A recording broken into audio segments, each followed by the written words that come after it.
No kui te seda Itaalia maksuameti ettekannet kuulasite, kas sealt vaatas vastu selline helge tulevik, Andres, kuhu Eesti ka peaks teel olema või käisid väiksed hirmujudinad üle seljaga? Jah, tunded olid kahetised.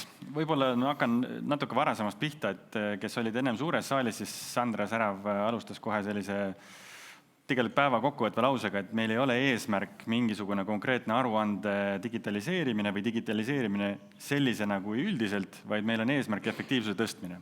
Et see võiks olla kogu selle päeva arutelu mõte ja ka selle, mis me siin täna nüüd siin hetkel lahti hakkab rulluma. Teine pool, et Itaalia näide, siis võib-olla jälle mõelda korra gloobuse peal. Ma olen seda varem ka toonud näitena, et kui te võtate ümmarguse gloobuse, siis tegelikult fakt on see, et mida rohkem te liigute gloobuse ülespoole, võib öelda, et seda ilusam on maailm, et seda vähem on meil käibemaksupettuseid, seda rohkem on meil digitaalseid teenuseid ja ka rohkem on e-arveid. Et täna õnneks Eesti on seal gloobuse nii-öelda siis põhjapoolses otsas, et pigem sellises heas punktis. Ehk siis küsimus, et kas meil on vaja nii põhjalikke muudatusi oma käibemaksu deklareerimises, võib-olla ka keskselt kontrollida kogu meie majandussüsteemi. Et ma paneks selle koha peal küsimärgi. Pigem küsimus ka võib-olla Maksuametile hiljem, kui siin on ka mingid muid arutelus, et kas meil on see käibemaksu kadu nii suur, et me peaksime nii radikaalseid muudatusi tegema. Ja võib-olla siis ühe mõttena, et siin lõpus küsisid ka veel eraldi juurde, et kuidas inimestele meeldib see lahendus. Võib-olla oleks huvitav kuulda ka siis seda teist poolt, kes ei ole riigiasutuse esindaja, et lihtsalt nagu aru saada, et mis siis tegelikult seal turul toimub. Ma püüdsin aru saada, kas siin on Itaalia ettevõtteid, kes e-arveid esitavad, aga kätemerd ma justkui ei näe. Kahetsusväärne. Et lihtsalt oleks huvitav teada, ise ka ei tea täpselt, aga ma lihtsalt mõtlen nagu Eesti tarbijana, et kas ma tahan minna Maksuametisse oma arvet vaatama, mis mulle näiteks autoremonditöökoda väljastas. Et see on lihtsalt see kasutajakogemuse küsimus, et kas ta on minu jaoks efektiivne, kas ta on minu jaoks nagu parem. Ma lihtsalt panen küsimärgi ja kutsun kõik üles kaasa mõtlema, et korra mõelda, et milline võiks olla see tulevikuvisioon. Ja siis jagaga oma mõtteid Maksuametile, Majandusministeeriumile, Rahandusministeeriumile ja nii edasi. Margus, kas sinu jaoks oli utoopia või düstoopia, mida Itaalia maksuameti härra rääkis?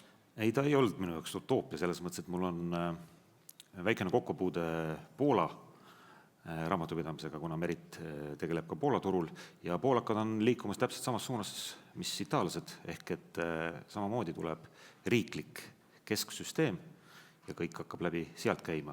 Aga nüüd, mis meid ikkagi puudutab, siis mina arvan, et ka meie see praegune olukord, kus meie arved liiguvad läbi operaatorite, see on juba iseenesest juba sisse käidud tee, et ma täitsa läheks sellega edasi. Et suurt vahet tegelikult ei ole, kas on üks keskne riigisüsteem või mitu operaatorit, kes seda e-arvet vahetamist vahendavad? Kindlasti on vahe nüüd selles tasus. Ma usun, et riiklikud oleks kasutajatele soodsamad, sest et operaatorid on ikkagi erafirmad, kes tahavad ka teenida ja selles osas on mingisugune vahe kindlasti olemas. No väga huvitav. Ei saa ju öelda, et me täna oleksime olukorras, kus Eesti ettevõtted just suure hurraaga omavahel e-arveldaksid. Sellest Itaalia näitest me oleme ikka tegelikult nagu väga kaugel. Milline on e-arvete osakaal Meritis täna? Väga kurb on see tulemus. Juba esimeses saalis oli korra käis läbi 10%, tegelikult ongi. Müügiarvete väljastamine meie programmist on umbes 8% kandis. Ostuarvete poole peal on selles mõttes natukene parem, et kuna on igasugused digiteerimised ja sellised asjad ka, et see elektrooniline ostupool on natukene suurem, on 25% kandis.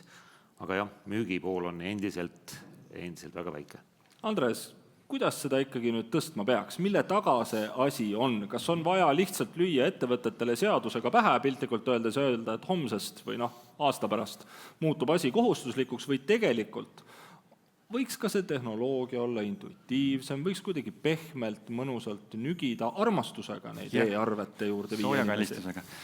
Eelmine nädal oli just üks reaalaemajanduse konverents, mul käest küsiti ka, et millega ma võrdleks reaalaemajandust, et siis ma tõin selle näite tegelikult, et see võiks olla nagu soojakallistus meie ümber, et kõik meie ümber oleks digitaalne ja läbipaistev ja nii edasi. Aga jälle võib-olla hea näide, et mobiiltelefon.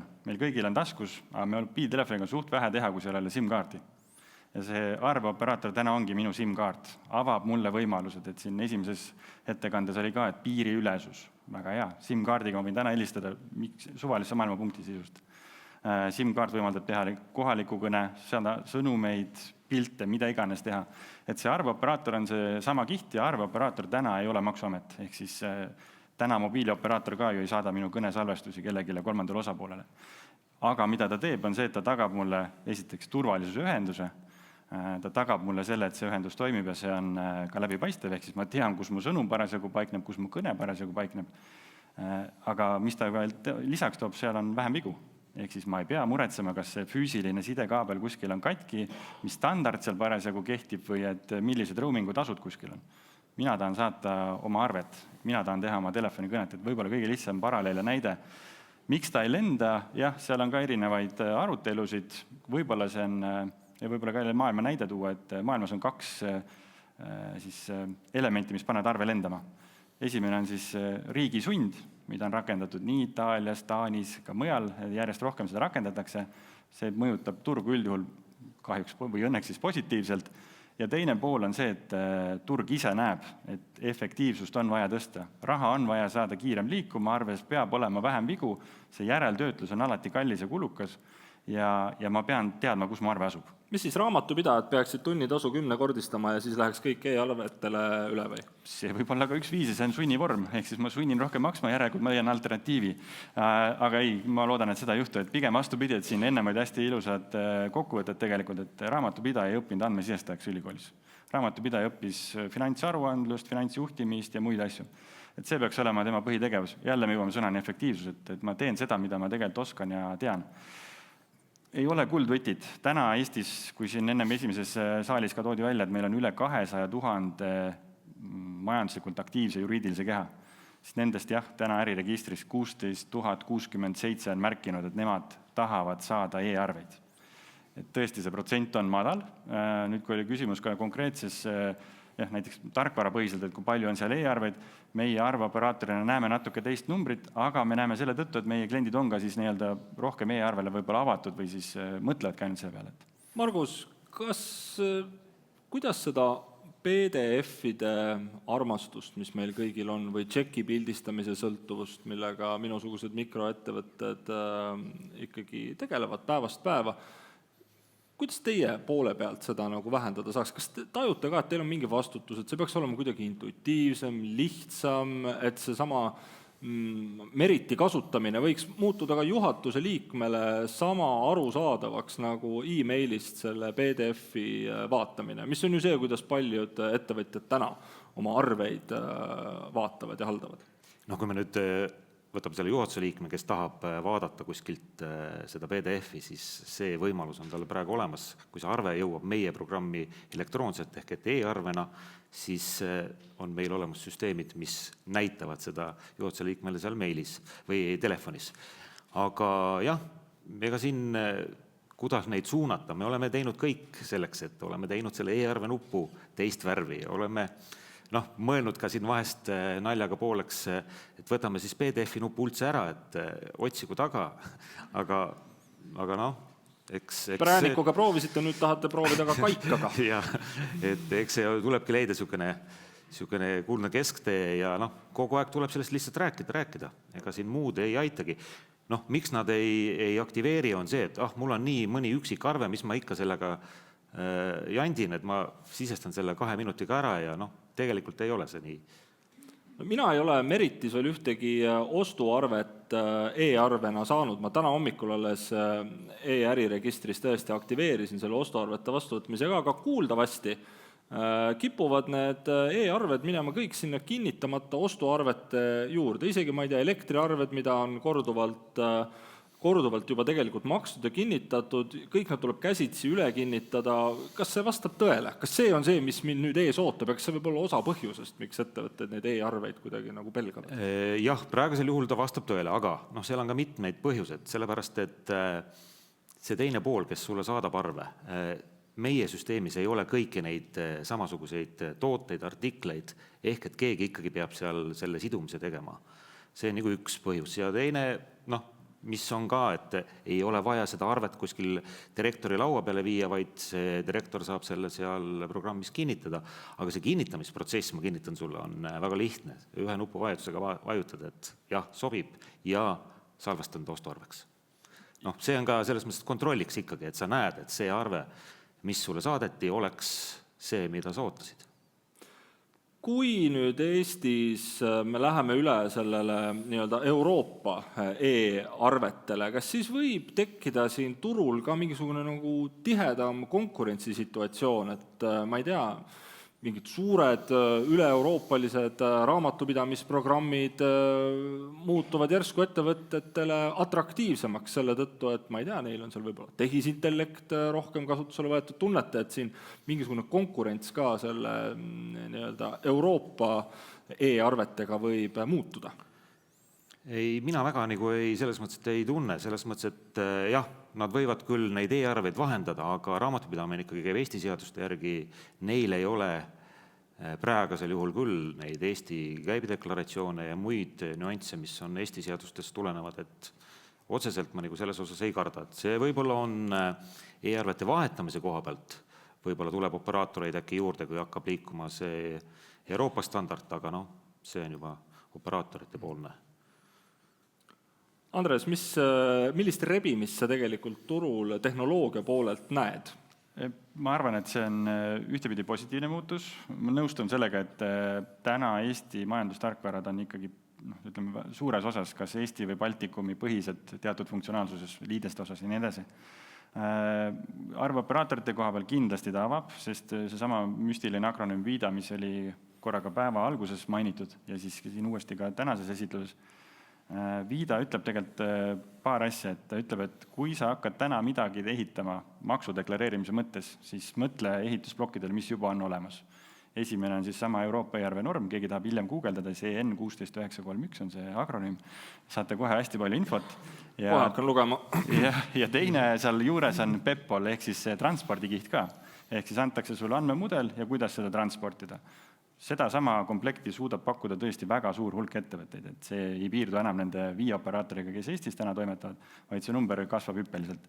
Nüüd jah, küsimus, et kuhu nad selle siis liidestavad, aga mis see VIDA veel tegelikult ütleb, on see, et kohalikud mudelid ei ole keelatud, näitena jälle see Itaalia või Poola, aga et ära hakka ka jalgratast leiutama, me pakume sulle tööriista kohvri. Siin on formaadid, siin on transpordikihid, siin on API kirjeldused, ja mul on hea meel hetkel, et Eestis on selline väga aktiivne koostöö ministeeriumite, maksuametite, operaatorite ja majandustarkvarade vahel, et leida ühiselt see kõige mõistlikum ja efektiivsem viis ja vältida sellist mõttetut aja ja raha raiskamist, et midagi nagu teha unikaalset, midagi, mis on teistest hästi erinev ja mis ei ühildu mitte ühegi teise rakendusega, et jääda kuskil üksinda saare peale. Et see on väga positiivne.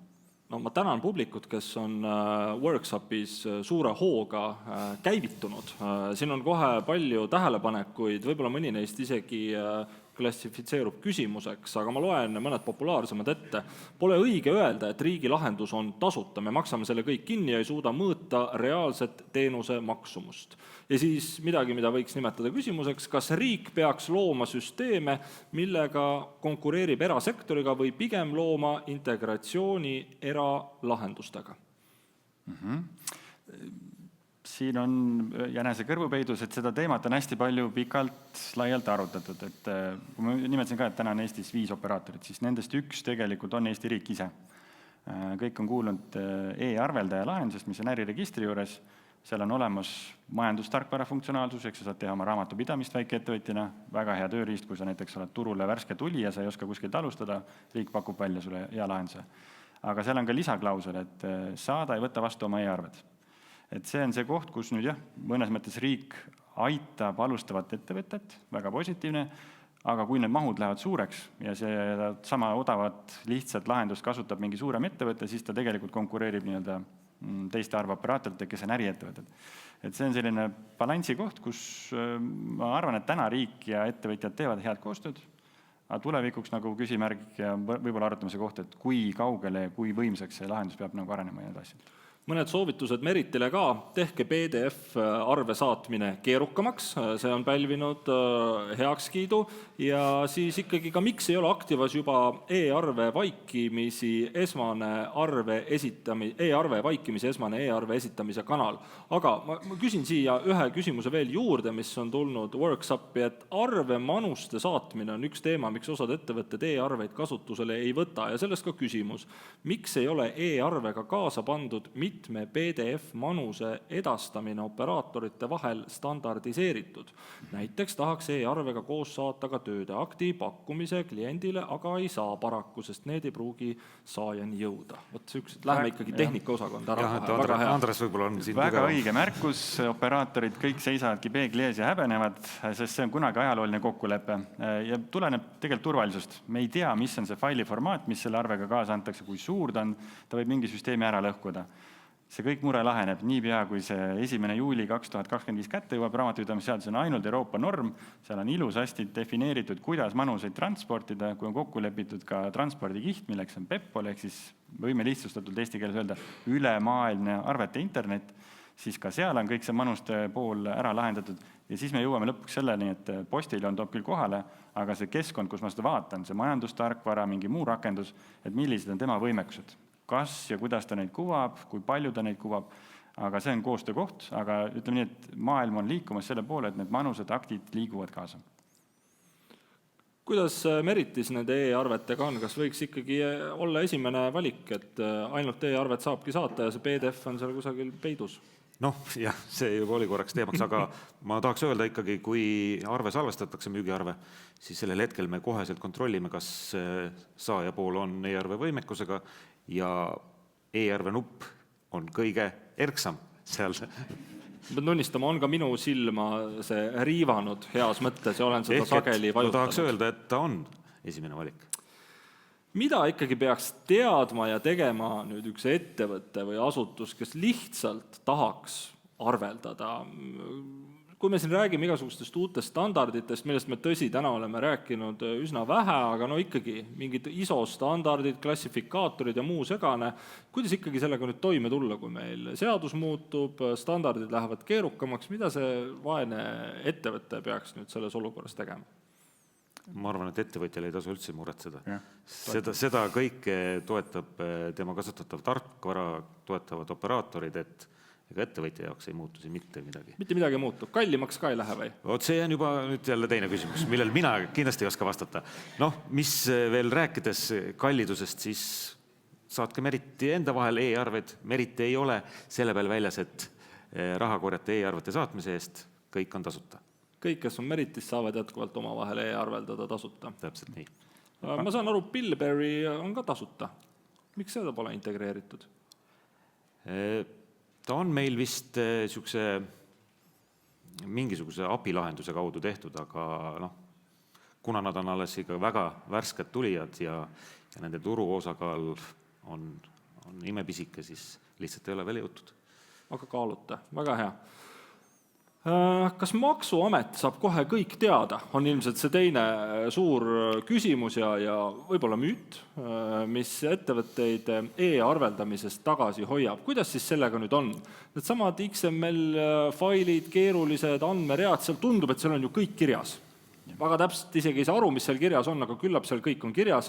Kas see kõik jõuab ka tõesti maksuhaldurini ja ärisaladused jooksevad majast välja? No mina omalt poolt võin kinnitada, et Merit tarkvarast ei jookse ühtegi asja otse Maksuametisse. Kui me nüüd räägime näiteks käibedeklaratsioonist, siis sinna jooksevad ainult numbrid, mitte ühtegi kirjeldust ei sisu. Kui riigil on plaan teha see andmete põhiseks deklaratsioonide koostamine, samamoodi ma olen täiesti kindel, et hakkavad liikuma ainult jaluses olevad summad ja mitte tehingute detailid. Kinnitan, et jätkuvalt arveoperaator on selles mõttes täielikult suletud süsteem, suhtleb ainult teiste operaatoritega, oma klientidega ja kuskile midagi välja ei lähe.